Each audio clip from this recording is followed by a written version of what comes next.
What's up guys, Vylocity from Pitchfork Academy here, back with another Unreal Engine 5 material tutorial, which can give you nearly an infinite amount of variation, which is perfect for creating large worlds where maybe you need multiple biomes, or even small worlds where you just want to scatter a few rocks around, but they all look unique to one another. I'll be showing you how to set up world-aligned textures which allow you to scale and rotate your mesh in any orientation without the texture also stretching or moving with it. This allows a lot of variation, especially when placing rocks around in your level procedurally. I'll also be showing you how to create a fall off between a top and the rock material itself. For example, you could have moss, snow, or even sand, and then control the fall off in how much it fades or blends based on the rock's texture. Just before we get started, I wanted to let you know that my Patreon is now live, and for a limited time, it's 50% off. You can join Velocity's Vault for just $5 a month, and as long as you subscribe before the end of October, you'll be locked in at that legacy price permanently. Velocity's Vault includes project files for my materials and graphics tutorials, with new ones added every week. There's also an ultimate tier if you'd like a little bit more guidance, and you can schedule a one-on-one call with me to go over your art style, material setup, or anything graphics related. Alright, let's get into the tutorial. Alright, here I am in a default version of Unreal Engine 5.6, but this will work in any version of Unreal Engine 5 as long as you have access to Fab, or if you have your own rock meshes already, this will work without a doubt. So the first thing that we need to do if we're looking to get our own rock mesh is to go to Fab. So at the top, I'll just click on Window and then go all the way down to Fab. Once we're inside of Fab, we can go ahead and search for Quixel Rock. This will pull up all of the Quixel Megascan rock assets. Now, it's important to note that when they switched to the Fab Marketplace, a lot of the Quixel assets are no longer completely free. They might say free here, but as soon as you click on one, you'll see that it asks you to select a license. And once you click this dropdown, it talks about how the free version is only for a UEFN reference. And then if you want to get it for your own personal project, it is $1.99, and then the professional version is $19.99. So it's a little bit of a gimmick, but if you go back, there are some free ones. One that I do happen to know is free is one of these Nordic ones. So if I just search Nordic here at the top, I think there's one in here that I remember being free. Let's try this one here. So you'll notice that this one now, it doesn't have the select a license. It just says free and then raw quality, high quality, medium quality, and low quality. So you might have to do some digging when you search for Quixel Rock and click on a few that you think look cool, and then just check to see what the license is. But I'm just going to go ahead and pick one that I know is free.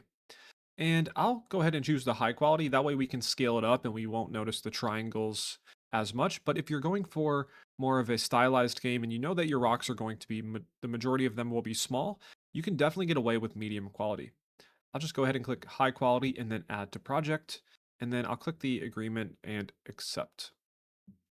It'll take a second, but it will just download the rock and put it right into your content browser and bring you to the folder automatically. So here we are. Now it created a new folder in my content folder called Fab. And then we have Megascans, 3D, the name of the rock, and then the quality. If you were to download also the medium and low quality, they would appear next to this. Once you click on the high, it'll have a weird name. That's kind of how Quixel names their rocks. It's probably automatically generated. And then click on this, and then you'll have the material, static mesh, and texture. We're not interested in the material. We're only interested in the mesh. So we can drag out the mesh here. And you'll see it has a default material on it from Megascan, but we're going to be replacing that. And if we go back, we'll find the textures. So these are the textures that we'll be using to use as a base for our rock, only some of them, and then we'll add our other textures that will basically apply over the entire mesh that when you scale the mesh, they won't scale with it. So you can basically scale your rocks in any direction and the texture won't stretch. So we can go back to Fab now and look for those textures. So I'll just go to home and then I'll search for rock Quixel and I'll hit enter. And then on the left, I want to filter by materials and textures. And then I want to filter by price up here. So I'll click that and click free. And then we have all the free rock textures. So I'm just going to pick pretty much a random one, but you can, of course, experiment and pick ones that might look better for your project or your biome, whatever you're trying to make. This one I don't like too much because it has this line. So one trick is you can click the final photo and it zooms out a bit more so you can see how much it tiles. It can tile a little bit, but that one was a little excessive. Let's try coal mine floor. It's not bad, but that does kind of look like a floor. What about rock cliff? I don't think there's enough detail here in the normal map. Lichened rock wall. Let's go ahead and go with this one. I'll choose the high quality. That way we have 4K by default. We can always lower the texture resolution in the engine. So I'll just click add to project and it will download. All right, once that's downloaded, it'll take us back to the folder where it put it at. So if we go into here, we'll have a set of tileable textures. So these ones basically, unlike the ones that came with the rock, these will repeat over and over again seamlessly. And this is what we want because we're going to add more textures to our rock to make it look a little bit more detailed. Cool, so we have those. Now we can go ahead and start making our material. So I'll go back to my content browser and I'll make a new folder called materials. If you don't already have one, just make one of these. And then you can make a subfolder inside of the materials folder called rock. So inside of here, I'll right click and make a new material and I'll just call it m_rock. Once we have that, we can go ahead and double click to open it up. Once we're inside the material, the first thing that we need to do is on the left in the details panel is enable this option called use material attributes. And you'll notice that it will basically collapse this node down when we click check. So now it just says material attributes and there's no pins for the color, the roughness, emissive, all that. So you might be wondering, how the heck are we going to be able to feed that information in? Well, you can actually right click and search for material attributes and you'll see there's a ton of different options for material attributes. So what we want to do is make a material attributes. So I'll click this and as you can see, it has all of the typical inputs for a material. But what's neat about this is you can actually have multiple of these. So if I copy and paste this up here, now essentially we have two materials and we can blend them together and feed it into a material attributes. So I'll just drag this over to the right for now and I'll just plug in this bottom one. We'll make the rock material first, and then after that, we'll make the top material. And the top material is, again, just going to be our sand, our moss, maybe some snow. But first, let's get the rock created. So the first thing that we can do is I'll just save quickly so we don't lose any progress in case we crash. And then I will just click and drag this next to my fab marketplace up here. I can actually close out a fab as well. So now I want to go find my rock in the content browser and find its textures. So I'll go back to content, fab, megascans, and then 3D. We'll find our rock folder, go all the way in until we find textures. And I only want to use a couple of these textures. You could definitely go a little bit more in depth and maybe use the height map or the color texture blended in, but we're going to leave that to some other logic with the other textures that we got that are tileable. That way when we scale our rock, it sort of keeps that detail without stretching it, but we will use the rock's normal map and the ORM map. So I'll just select both of these by holding Control and clicking, and then I'll click and drag them up to my material here and then drop them in like so. I'll drag these down a bit. And now that we have those, we can get the other textures. So I'll actually just right click in here and search for a texture object. Whoops. And then I'll right click and convert to a parameter. And I'll call this rock normal. And then I'll duplicate this up here and I'll call this rock albedo. And then we can go back to our content browser. And now we'll go back to megascans, but this time we'll click on surfaces and find our tileable textures. So in here, and here's where we're going to get our albedo and our normal map. So I'll just control click those and drag those. Actually, I'm not going to drag those in. I'm just going to click on the base color so it's selected here. And with that selected, we can go back to our texture. And then with the texture selected here, we can click this little arrow here and it'll say use selected asset from content browser. So now we have that texture here. And we'll do the same process for the normal. So we'll click on this normal map. And then we'll click on this texture and replace it. So now it's using the tileable normal texture. Cool. Now, to be able to sample these textures, we need a world aligned texture node. So I'll search for world aligned texture. And you'll see that this takes an texture object. And that's what this is here. It's different from a texture sample. A texture sample samples the texture within it, whereas a texture object hasn't been sampled yet, and it actually gets sampled in this node. So we're going to connect this texture up here. And then just to show what this does, we'll plug this into base color. And now we just need a texture size. So I will hold S and click for a scalar, and I'll call this rock scale. I'll set the default value to 400, and then I'll plug this into texture size. Now, if I save this, and we can just test real quick, I'll put this material, I'll browse to it first, and then I'll put this material on this rock. It's going to look pretty bad at first because we don't have any of the other logic. But just to showcase how this works, if I scale, or first if I move the texture, you'll notice that the rock looks like it moves through the texture. That's because it's basically sampling the texture on the 3 different axes in world space. Now, if I scale the rock, you'll notice that the texture never really blurs out. It actually stays the same size. And that's what we want. We want to be able to scatter rocks around in our level without the texture stretching too much. So I'll just scale this back down, and we can go back to our material. I'll disconnect this pin here by holding Alt and clicking. And then we need another version of this node, but since we're doing a normal map, we need a different version. We need the world aligned normal. The reason we need this is just because normal maps get calculated a little bit differently than other textures because it has to do with the lighting information of the surface. So it just needs the normal version instead of the texture. You can plug this into texture object, and then the same scale will go into texture size. All right, that's looking pretty good.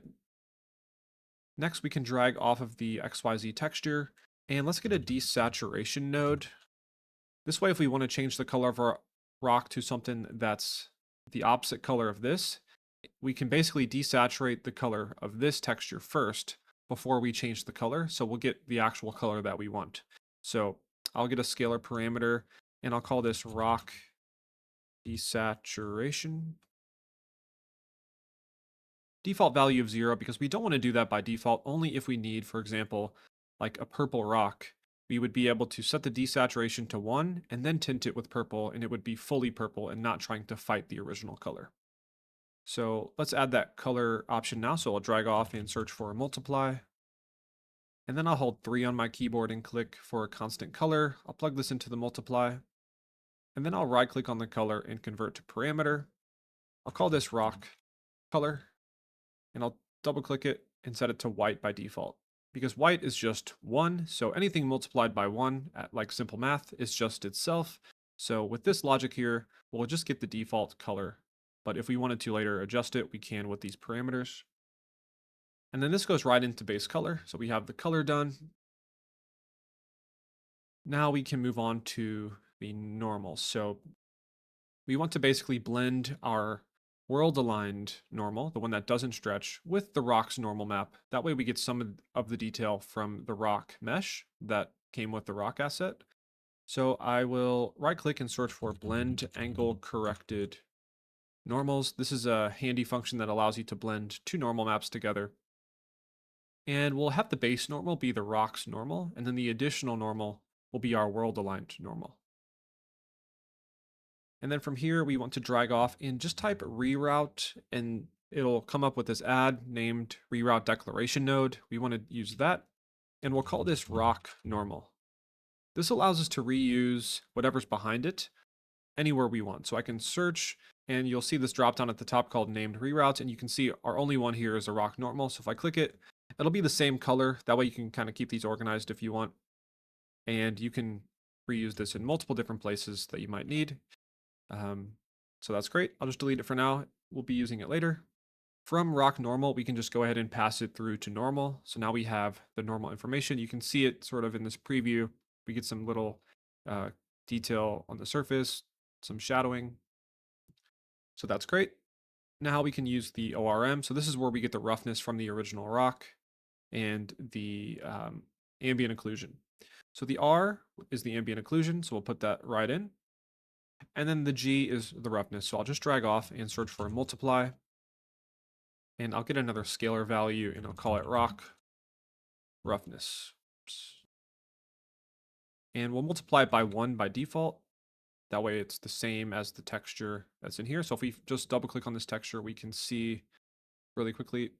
So this is the ambient occlusion texture. So we'll get that detail from the original rock. If you are stretching your rocks out in one direction a lot, you might start to see information like this being stretched. So you could opt to not use it, or simply instead of using the meshes ORM texture, you could use the world aligned texture. So in our surfaces, these seamless tileable textures, you could use this one instead and just sample it like we're doing the color with the world aligned texture node. But I think for this purpose, using the rocks version of that is fine. And plus it saves on some texture samples because these nodes here actually they actually sample the texture 3 times for each axis. So if we double click to open this, it'll look confusing, but essentially you'll see here there's 3 texture samples and you can kind of see the preview here. It's sampling it on the X axis, the Y axis, and the Z axis. So the less of these nodes that you use, the better, but it should be okay for most cases to use a few of them. Okay, so we can move on to here. We were on the roughness. We can just go ahead and plug this right into roughness. And again, it's going to use the rocks roughness texture, not the seamless tileable textures. Now that we have that, we need to put some stuff into groups. So I'll just highlight the rock albedo texture, and then I will go to the group here on the left, and I'll just select none and type in rock. This will create a group for rock. So now when I click the drop down, you'll see there's a none group and a rock group. So now anytime I click on another parameter and click the drop down on group, I can set it into the rock category. So this will help keep us organized because we'll also have the top texture. I'll put the desaturation in there, color in there. And then I forgot to convert this to a parameter. This is our rocks normal map. So I'll right click, convert to parameter, and I'll call this mesh normal because this is the normal map that came with our rock mesh. And then I'll do the same for this texture here. Convert to parameter, and I'll call it mesh ORM. The M stands for metallic, but for most rocks or natural surfaces, you'll hardly ever use this. So we'll just leave that blank. Then we can put that into the group rock and the rock roughness into the group rock. And did I put, okay, I still got to put the mesh normal in there. So now every rock parameter that we have should be in the rock group. It's all looking good. All right, now if we go ahead and save,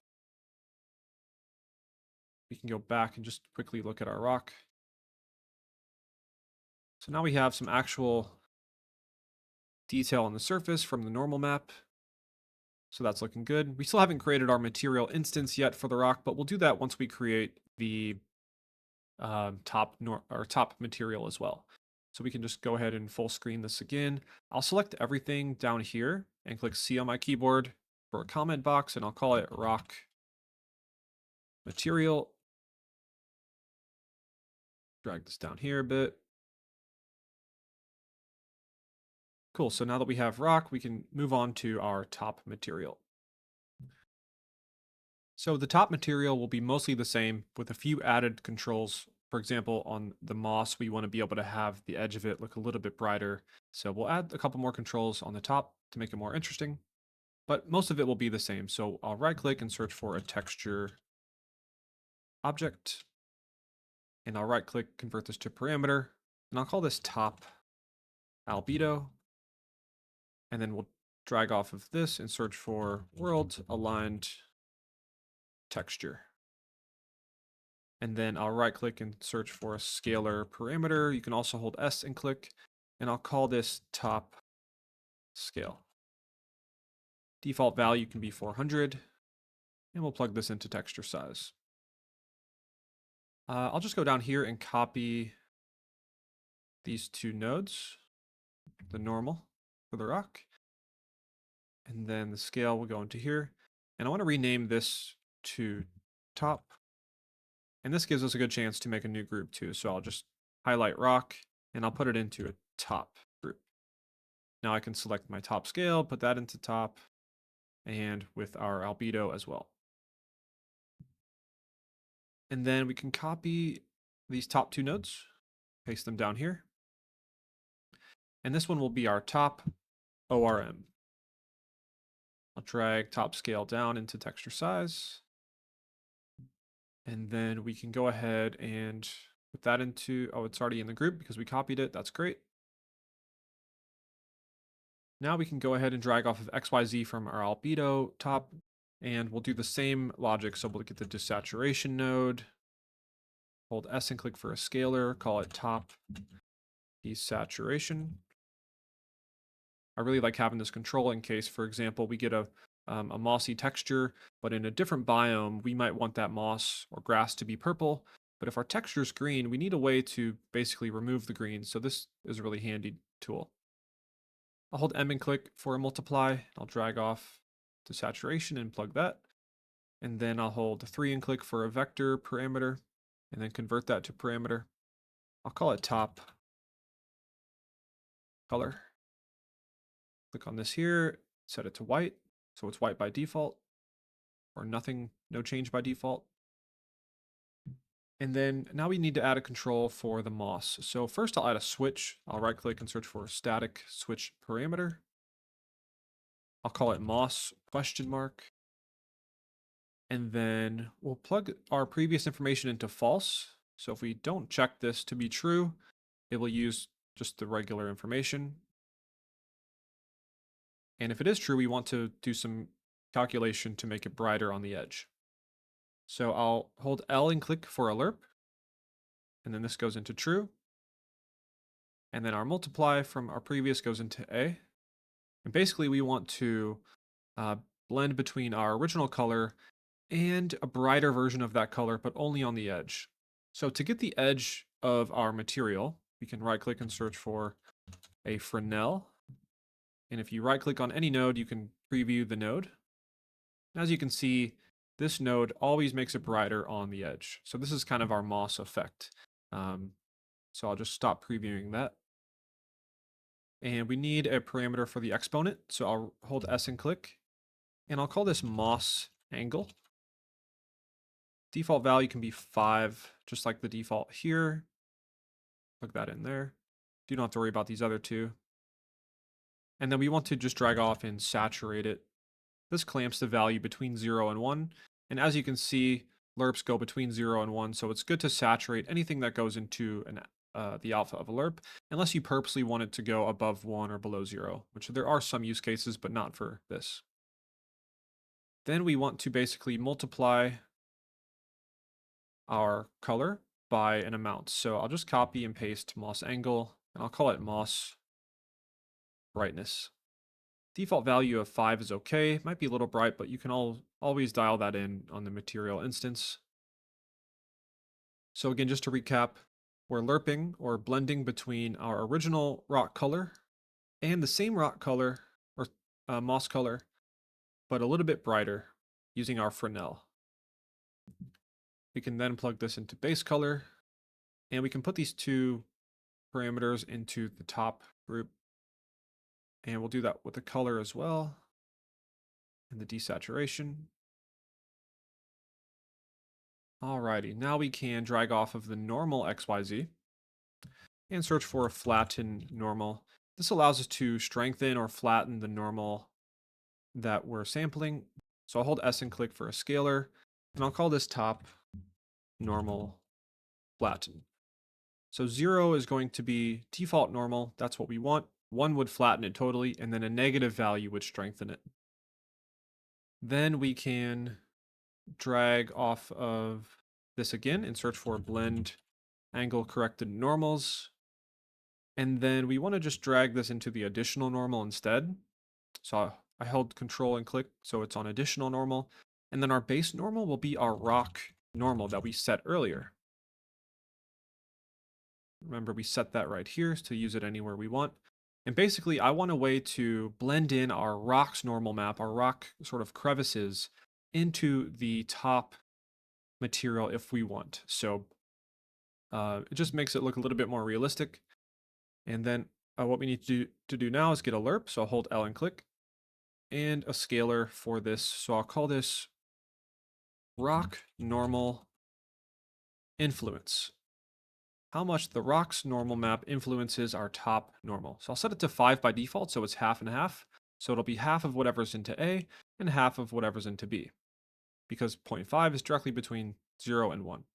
So A will be our top normal only, and then B will be our top normal blended with our rock normal. So now that we have that, we can go ahead and plug this into normal. And then I'll just set both of these parameters into the top group. Lastly, we can drag off of the XYZ from our ORM, but we still need to set these textures as well. Let's go ahead and do that now. What I'll do is, actually, we still need to get these textures from Fab. So let's go ahead and do that. Let's go to Window, Fab, and we'll resume our material in a moment. I just quickly want to get a moss texture. So I'll search for moss, Quixel, and I'll filter by price and free.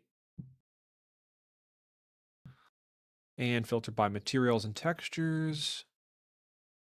And I just want to find one that looks pretty mossy. Let's try. That one's not bad, but it's okay. Here's forest floor. This will do. I'll get the high quality. Accept the agreement. And then this is what we'll use as our default texture on our rock. Of course, if you wanted to make sand or snow, you would download those textures separately, but we'll just be doing the moss. So now I can close out of Fab. So I'll go into my new textures folder here, and here we have the moss textures. So I will, let me find my material again, rock. We have this. So with this open, I'll go back to Fab and find my mossy forest floor. So the albedo will replace our top albedo here. So I'll select this, click the little arrow, so now it's there. Same with the normal, and then click the arrow to put it in there. And then we'll do the same for the ORM. So I'll click the ORM and put it here. Great, so now we have those. And then we can drag off of XYZ, and we need the individual channels of this texture because this is a packed texture. ORM stands for occlusion, and then we have roughness and metallic, so we need to be able to access those separately. So to do that, you can drag off of XYZ and search for split components. And then we have the R, G, and B, or the occlusion, roughness, and metallic. So off of the O, or off of the R, sorry, we want the occlusion, and we'll just plug this right into ambient occlusion. And then from the G, we want to first multiply by a scalar, and I'll call this top roughness. And by default, this should be 1, so there's no change from the default texture, and this goes into roughness. And I just want to, well, first fix my mistake there, and then set this into the top group. So everything should be in that now. Looking good. I'm going to select all of these nodes and click C and call it top material. And then we can really quickly, I'll just save and we'll make a material instance of our rock. So I'll right click on it, make a material instance. I'll call it mi_rock. And then I'll drag this on here, double click to open that up. And I just want to double check that all of our parameters are good. So everything in rock is there. And if I switch to our top material to be the only material, let's just check and make sure that's good. So it looks like we have, okay, so this makes sense. Our rock textures are there because they're being used in our normal map calculation. Looks like we still got to put moss in a group. So I'll just click on moss here and set it into top. Cool. Now I can save that and there should be no global parameters. So that's looking good. Now we can go back in here and disconnect it. Now we need a way to blend two material attributes together. And there is a node for that. So I'll right click and search for blend material attributes. And as you can see, it's similar to a lerp. It has A, B, and an alpha. This takes in an entire material, the material attributes. So A will be our top material, and B will be our rock material. And then we'll put that into here. And if we don't have an alpha, it would just simply blend them together half and half. But we want to be able to control this. So that's where our rock normal comes in. And we want a way to control the strength of the blend. So we're going to use the rocks normal to blend the moss into the crevices, but we want to control it. So I'll search for flatten normal, and this allows us to strengthen that more or less. And then I'll hold S and click for a scalar. I'll call it fall off. Default value of 0.5. And then we need to right click and search for world aligned blend. From here, we can drag in our flatten normal into explicit normal. And then our with explicit normal output goes into alpha. That makes sure that it uses the normal of our rock. And then I'll put this fall off into a group called blend. So I'll make a new group. And then we need two more parameters. So we can right click on blend sharpness, promote to parameter. Right click on blend bias, promote to parameter. And then I'll select both of these and put them into blend. Default value for blend sharpness will make maybe -5. And as you can see, our rock is starting to be there at the bottom and our moss is on the top. And then our bias will be sort of the control of where that starts. I'll make this 3. Okay, that's maybe too much. How about 2? That's looking a bit better. And now we're good to save. And I might just put this into a group called blend really quick, then save once more. So now we can drag this to the side. And boom, we have a mossy rock. So the top is using the world aligned moss texture. If I scale this, you can see that it doesn't change the scale of that moss texture. It only changes the scale of the normal texture of the rock. And again, if we move our rock, it looks like it moves through it. So if you duplicate the rock a few times, the texture detail from one that's maybe in one spot, so we have this little spot there. It's not on the rock in this location. It's actually over here. So that's really nice when you're in your level, rotating rocks around, maybe spawning them procedurally. And the rocks will inherently look different from each other because of the position of them in the world. So what we can do now for our moss is go to our material instance, and we have all of these parameters. So the first thing that we can look at is the blend. So if the blend is too harsh for you, let me just go full screen. You can lower the sharpness more towards 0, and then you have to adjust the bias. So these are pretty much tied together. When you adjust one, you'll unfortunately have to adjust the other one. But now the moss fall off is much softer. So you can kind of play with that until you get a good look. I kind of liked how it was by default. And then the fall off controls how much of the normal map from the rock that it uses to calculate that.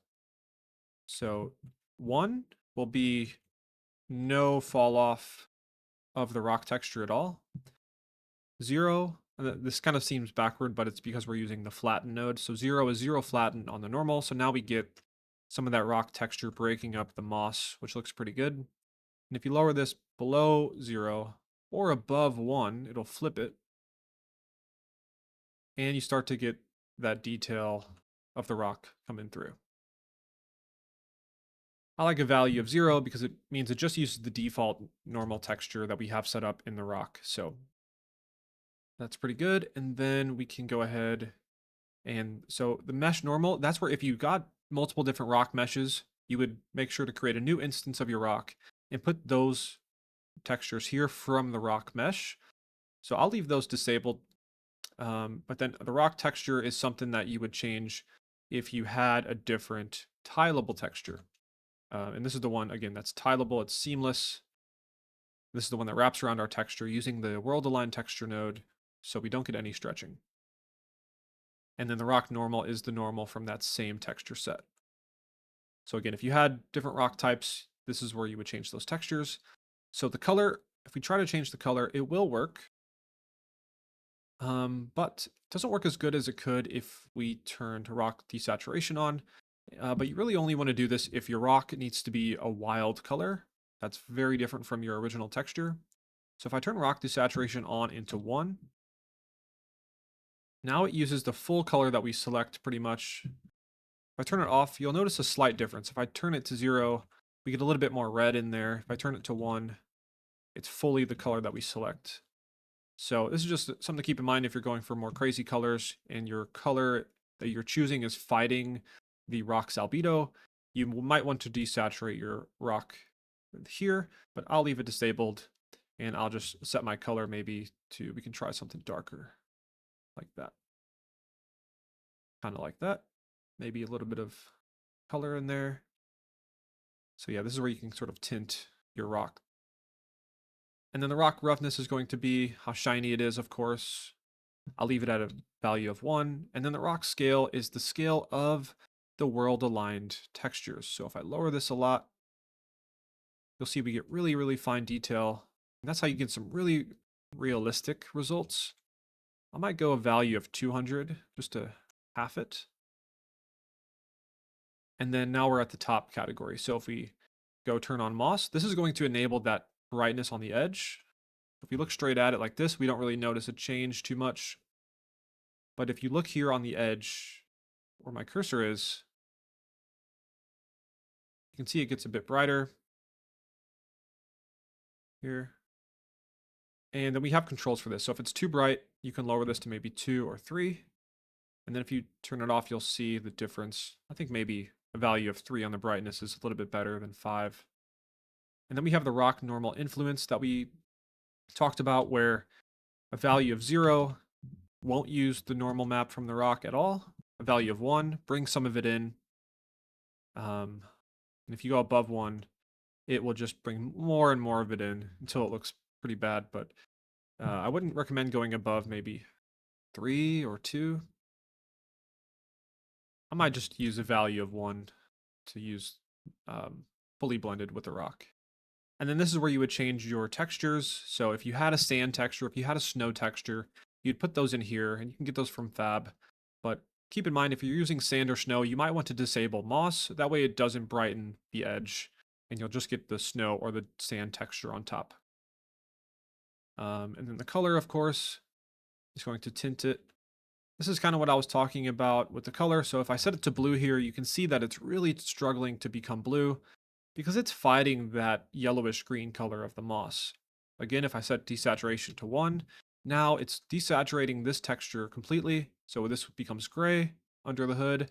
And then our color is allowed to be exactly what we choose. And again, this is very important if you're trying to create unique biomes that might need sort of alien colors or just wacky colors that don't look supernatural. So we can go ahead and disable that, and then I'll just revert the color back. Maybe make it even more saturated though, more green. And then the top normal flatten controls how detailed the moss's texture is. So if I set it to, I might need to set rock influence to 0. Yeah, so maybe this rock normal influence should be 0.5 or 0, and then you're able to control the moss's normal map texture. So one thing to keep in mind with these flattened nodes is, again, 0 is no change, 1 is totally flattened, and then negative values strengthen it. If you go into the positive, it actually flips the normal map, so it'll start to look like indents instead of being risen up. So I like a value of maybe 0 or negative 1. And then the top roughness, of course, is just how shiny that is. So if you had really mossy, wet rocks, you could maybe make them a little bit shinier, but I'll leave it at 1. And then the top scale just controls that scale of that world aligned texture. So if I make it too small, you'll start to see repetition. If you're going for a realistic game, you want to make this as small as you can without being able to recognize right off the bat that it's tiling. I think maybe 300 would be good, especially if your rocks aren't this big. You can scale them down, and that's looking pretty good. Again, if you rotate the rocks, the blending automatically updates. So again, this is really nice if you're procedurally scattering your rocks around. You'll get tons of different results per each rock. Should all look different, and you'll get a lot of use out of just one rock and one material. Just a couple of tips and tricks when using rocks like this is you can definitely scale them way up. I scale this like crazy. Remember, our textures stay in place because they're world aligned and they don't stretch, but our rock texture will stretch. So it's something to keep in mind. You don't want to stretch it too much in one direction, but as you can see, just by rotating it until the moss falls nicely on these top angles, you get a pretty nice rock wall that you could build as a boundary for your entire level if you wanted. And there you go. Of course, you'd have to play with the sizes and the scale of not only the rock, but the textures as well. If the texture's repeating too much, you would want to go into the material instance and maybe change the rock scale. So if I set this to 600 or 800 and the top scale of the moss to 400, now it's a little bit less repetitive and you can get away with making this rock a little bit bigger than you could if it were a smaller rock. So what you might want to do is create a material instance of this instance. You could call it mi rock small. And then if I were to duplicate this rock and set the scale back to default, the textures that, or the texture size that we set for the big rock might be too big for the small one. So we could go into our rock small and you'll see at the very bottom, the parent is our mi rock. So we're setting all of the textures and the color and the details in here, but we could just turn on rock scale and set rock scale to 200. Oh, we can put our texture on here first. So let's just see how that looks before and after. So at 800, you can see that the rock is quite blurry because we're really up close. But if we set it to 200, right away it becomes much better, more realistic looking. And same with the top scale. We could set this to maybe 100.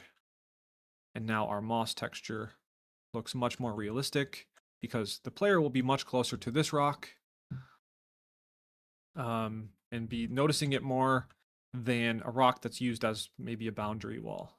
So this rock now looks really realistic, and this one does as well. But of course, if you get really up close with the camera, I mean, that doesn't even really look too bad at all. But you get the idea. You can have different scales for different material instances, and you can adjust the color and the style of all of your rocks from the parent one. So if I click back on mi rock, and I change the top desaturation to 1 and then change the color to maybe purple. You could even set the value above 1. So maybe if I do 5, now we have instantly another biome almost, or another rock for a different biome. And it adjusts our main rock as well as our small rock. And I might just rotate this a little bit more. And yeah, that's a way that you can kind of use this rock material to procedurally create your rocks for your different areas and just have a nice global rock shader that does a lot of the work for you when it comes to creating some variation. All right, guys, that's going to be it for the Ultimate Rock material. Now, this project's files will be available for download on my Patreon, Vylocity's Vault, which is currently half off until the end of October, so I definitely recommend checking that out to get locked in at that legacy price of just $5, and you'll get access to not only this material, but all of my other materials and graphical setups. This has been Vylocity with Pitchfork Academy, and I'll see you in the next one.